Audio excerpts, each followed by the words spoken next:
Hi everyone, Brett back again, high altitude scale modeling. Today we are going to look at Airfix's new tool release, Bristol Blenheim Mark 1F, or if they're not using numbers. Good looking box art as usual for Airfix these days. Beautiful looking aircraft. Is it the Africa colors? I don't know. There's the night fighter colors.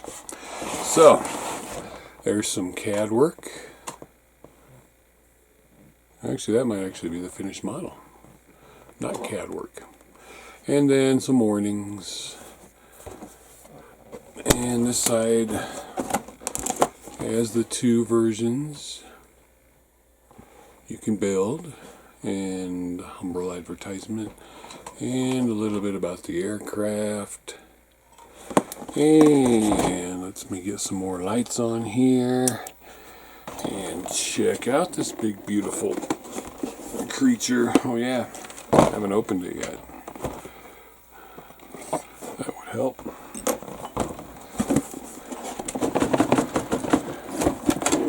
There we go. And as usual for Airfix, one big bag and instructions. So, the instructions to the side. Could open this huge oversized bag that lets parts just move freely around.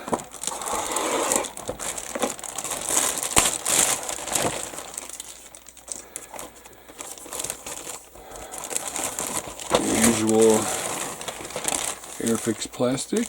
There's one part in there that I'm not sure if it's a part or not, but we're going to leave it in there. And we're going to start with this fuselage. So, typical Airfix plastic, good engraving lines, not many rivets, nice interior detail, both sides, inside and outside. Not sure how much of this you'll see, but it's got that big fat turret in there. So, some really nice inside detail. Be able to weather that up, detail that up very nicely. You can see the backs of the radios, so you can do some wiring back there. Since this may sit out with a glass nose in the front. And there's your front view of your radios and instrument panels. Again, the debate will go on, are those engraved panel lines too big? Probably. But you get a wash in there, you get several layers of paint on there, you can make it okay. I'm not sure what level of rivet detail this has in real life, but check your resources because you may want to grab a Rosie the Riveter and rivet the heck out of it. Next, well, this is on top, so look at it. Engine cowl. Looks like a gun bay for underneath because there's your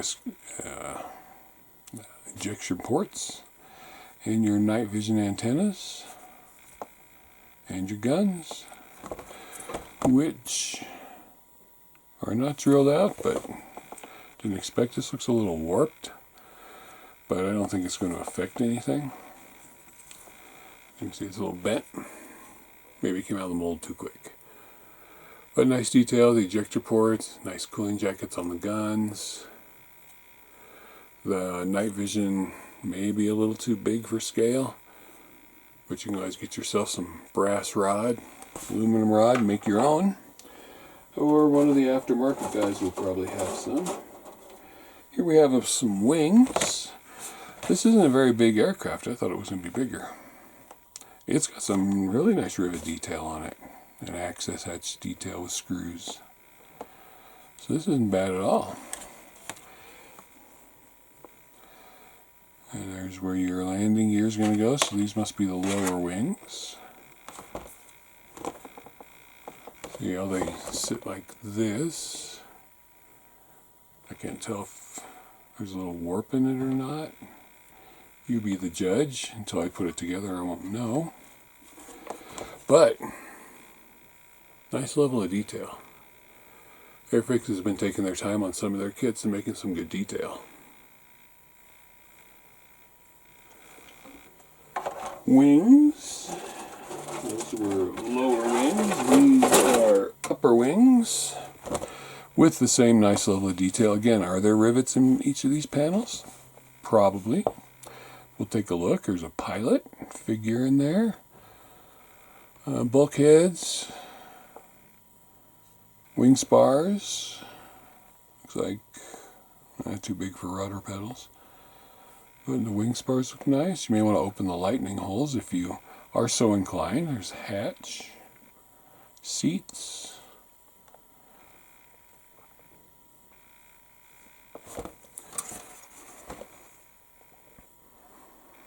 No obnoxious looking ejector pins. I'm thinking because there's detail right there that the flaps can be lowered, and there's definitely ailerons. And again, looking at it this way, are they... See, I don't think they're warped. I think they're supposed to be shaped like that, because you can see it's a little flatter than goes up. So I'm thinking they're okay. But let's look at the front detail. Some seats, some instrument panels, some bulkheads. There's the arms of the pilot. There's the pilot himself. Again, you may want to open those lightning holes. It's up to you. You can just put a wash in them. Same with the strut lightning holes here. There's sides of the seat right there. So the detail's quite nice.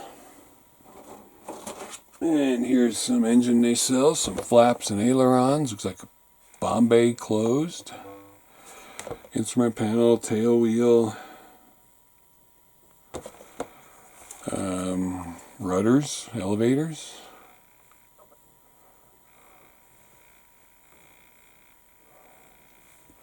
Landing gear struts. There's no...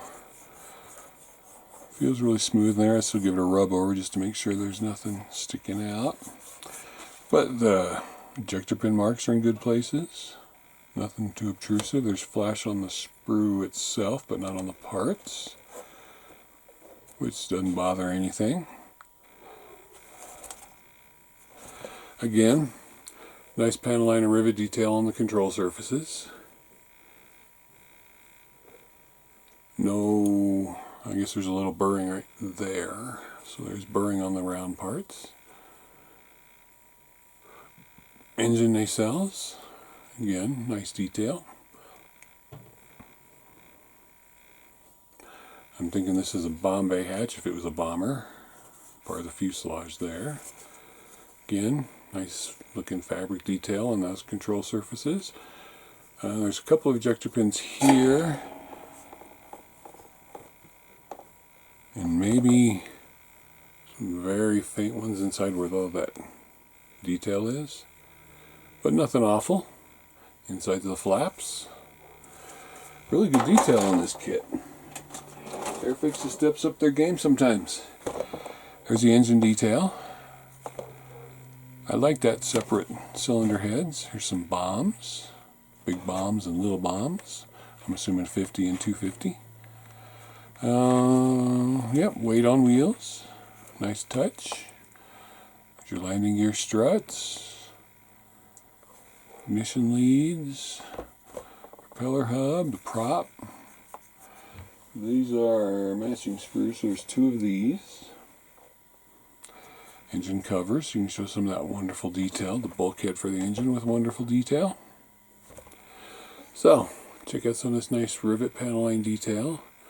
Prop looks really good, no burring, no flash.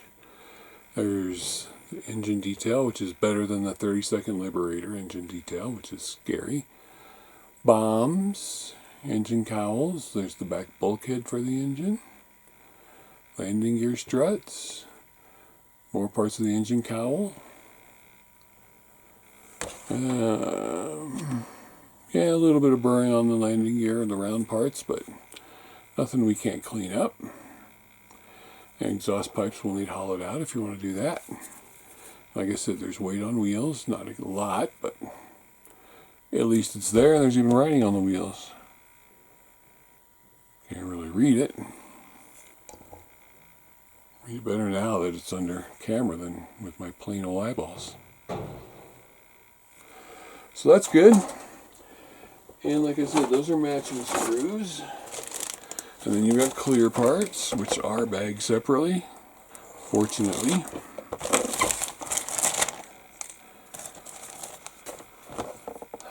Very nice and clear, very good framing, so masking will be a piece of cake. Turret looks good. I'm not an expert, so if any of this is wrong, someone will have to let me know, but it looks good. There's the glass nose that on the picture is covered up with panels. But, you know, you've got a nice rivet detail. Wonderful clear. Wonderfully clear parts all around. So they did a good job on those. Put those back. And we're at the instructions. And the decals. Where's the decals? Alright. Color callouts, which actually be kind of nice to hang on the wall. There's your operational training unit in black. Your decal color callout. Decal color callout. And your Wittering, Cambridgeshire, England, 1940. Scheme currently applied to the one flying with the Aircraft Restoration Company in Duxford. Those are Humbrol color callouts, as you well know. That's all they're going to show you. But these would make nice to hang on your wall. I would do that scheme. Decals. Sometimes they use cartographs, sometimes they don't. So the word common is here, so I'm guessing these are common decals. And then this is for this version, this is for the number 23 squadron. So it's nice they separate them like that. Doesn't say cartographs, so they're just regular Airfix decals, and they don't look bad. Looks like they're in register and centered okay. A little bit of carrier film in between the letters, but not inside the Q. See if we can get a nice reflection on it. There you go. So the decals look good. And instructions. Big fat Humbrol instruction book. There is about the aircraft. Warnings, assembly instructions, icons, and they've got some nice, lately they've been doing this nice coloring of parts where cut that part off, final location. We've got some color callouts in there too. So you're doing the seat, the cockpit, the instrument panels, seat, cockpit, instrument panels, and beside the left half of the fuselage, wing spars, radio room in the back, fuselage halves going together, bomb bay closed, wheels which, let's see, those are closed wheels right there. And then open wheels, so we get all this assembly. And it looks like you're going to have to put this whole assembly in before you put the wings together. So that's going to require some taping off. There's the bulkhead between the flaps and the wing. Wings going together and going onto the fuselage. And more parts of the wings, tails, elevators, rudder. Here's those nice looking engines going together with all the cowling. You can do a little extra detail if you want, because all these cowl sections can be opened if you put it in a diorama. And you have options, A port, B port, depending which one you're doing apparently. And you can cut out this part here. I guess they have different exhaust. A, B, so whichever one you're building, you have to decide in advance. Engines going on, A or B and C. Choose. Open or close cowling vents. A little window to look down. Flaps, ailerons, and everything going on last. Flap runs the whole length of the underneath. Turret goes in after that, which is kind of a nice touch because you can paint without it, but you can't the landing gear. There's your turret. And there's the rest of your landing gear parts and your wheels. So you can leave the wheels off to the end, just not the struts. And there's your either your bomb bay door. Let's see. Now you gotta open the holes in this to put on the bottom guns. So if you're using the guns, not the bombs, it looks like the bombs go on the wings. There's masking of all the parts it's showing you. And the whole part of the front's glass nose. And the props, and everything else. There's your radar for the wings. So, there you go. There you go. Beautiful Airfix Bristol Blenheim. Good looking kit. I'll always say that the UK made some great aircraft from the 40s through the 60s. Then they stopped. Don't know why. Probably the money, just like everybody else stops things. So, I think this is a recommended kit. I think it'll build nicely. I don't know why the box art doesn't show the glass all opened up, because the glass is all opened up. But, thanks for watching this new Airfix Sprue review. Now sit your ass in the seat, at your bench, like this, and work on something like this. Ooh, that looks green under the light, but it's actually blue. Thanks for watching. Have a great day.